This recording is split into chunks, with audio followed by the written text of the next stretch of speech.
Bismillahirrahmanirrahim. Assalamualaikum warahmatullahi wabarakatuh. Saya Zuli Hidayatul Asrar dari Fakultas Tarbiyah jurusan Pendidikan Bahasa Arab semester 3C akan mempresentasikan tentang bahasa dan ragam bahasa dalam pembelajaran psikososio-linguistik. Yang akan saya bahas di sini ada 4 submateri, yaitu yang pertama adalah hakikat bahasa, kedua perbedaan bahasa dan dialek, yang ketiga adalah dialek sosial, dan yang keempat adalah dikosia dan ragam beku. Yang pertama adalah hakikat bahasa. Hakikat bahasa menurut Harimurti Krida Laksana dalam Kamus Linguistik edisi ketiga adalah sistem lambang bunyi yang arbitrer yang dipergunakan oleh para anggota suatu masyarakat untuk bekerja sama, berinteraksi, dan mengidentifikasi diri. Sementara menurut Douglas Brown dalam bukunya Henry Guntur Tarigan yang berjudul Pengajaran Pragmatik menyebutkan hakikat bahasa sebagai suatu sistem yang sistematis, barangkali juga untuk sistem generatif, seperangkat lambang-lambang atau simbol-simbol arbitrer. Abdul Khair dan Leonie Agustina menyebutkan hakikat bahasa dalam buku Pragmatik Perkenalan Awal, yaitu sebuah sistem yang artinya bahasa itu dibentuk oleh sejumlah komponen yang berpola secara tetap dan dapat dikaidahkan. Di samping itu, A.S. Hornby pada tahun 1956 dalam Oxford Advanced Learners Dictionary menyatakan bahasa adalah sistem bunyi dan kata yang digunakan manusia untuk mengekspresikan pikiran dan perasaannya. Kemudian, secara linguistik, bahasa adalah alat yang digunakan oleh manusia untuk berkomunikasi. Sedangkan secara sosiolinguistik, bahasa adalah alat yang digunakan oleh manusia untuk berkomunikasi sesuai situasi dan kondisi sosial yang mempengaruhi. Dari sudut pandang sosiolinguistik, kita bisa memahami bahwa bahasa adalah suatu bentuk budaya yang berbeda dari kebudayaan lainnya. Kemudian, pembahasan yang kedua adalah perbedaan bahasa dan dialek. Bahwa bahasa adalah media yang digunakan manusia untuk berkomunikasi baik secara verbal maupun non-verbal atau tulisan.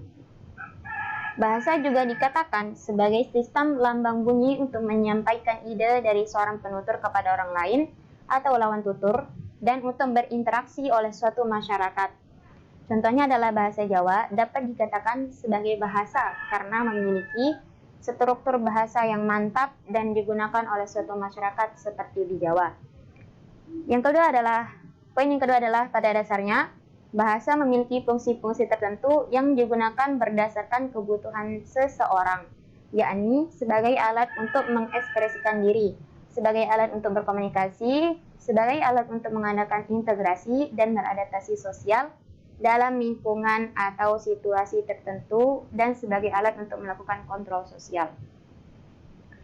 Kemudian poin yang ketiga adalah sedangkan dialek adalah variasi bahasa dari sekelompok penutur yang jumlahnya relatif yang berada pada suatu tempat, wilayah atau area tertentu.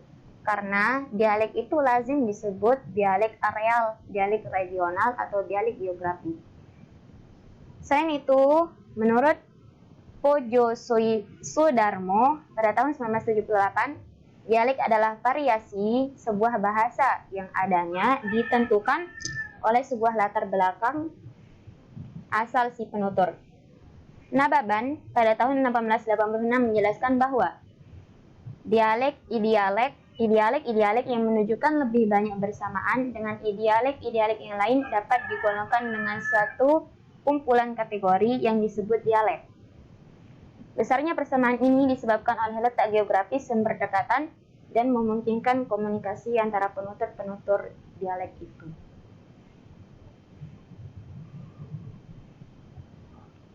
Menurut Pojo Sudarmo pada tahun 1979, jenis dialek dibagi menjadi 3 macam, yaitu ada dialek geografis, yaitu tempat asal daerah si penutur seperti dalam bahasa Jawa, misalnya terdapat dialek Jogja, Solo, Bagelen, dan Banyumasan.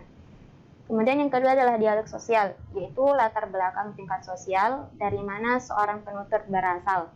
Kemudian yang ketiga adalah dialek usia, yaitu varian bahasa yang ditandai oleh latar belakang umur penuturnya.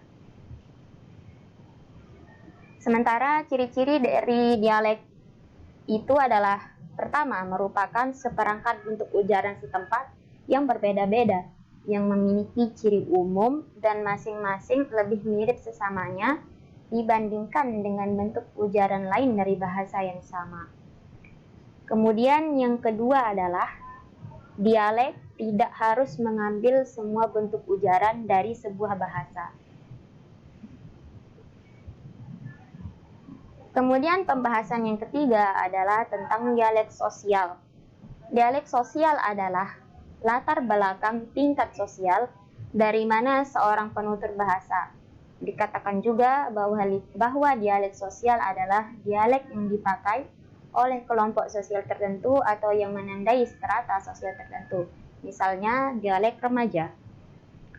Sedangkan menurut Krida Laksana pada tahun 1970, dialek sosial adalah ragam bahasa yang dipergunakan oleh kelompok tertentu, yang dengan demikian membedakannya dengan kelompok masyarakat lainnya.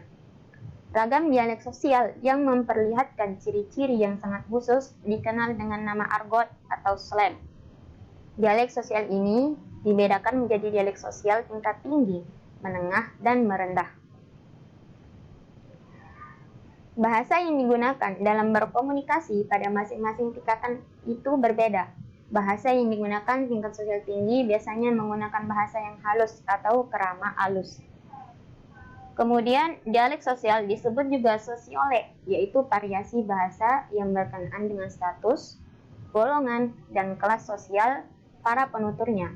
Itu menurut Hair pada tahun 1995. Variasi ini menyangkut semua masalah pribadi para penuturnya seperti faktor usia, pendidikan, seks, pekerjaan, tingkat kebangsawanan, dan keadaan ekonomi.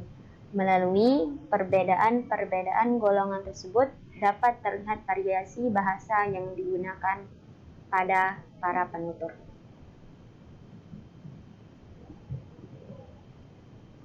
Kemudian pembahasan yang terakhir adalah tentang diglosia dan ragam beku.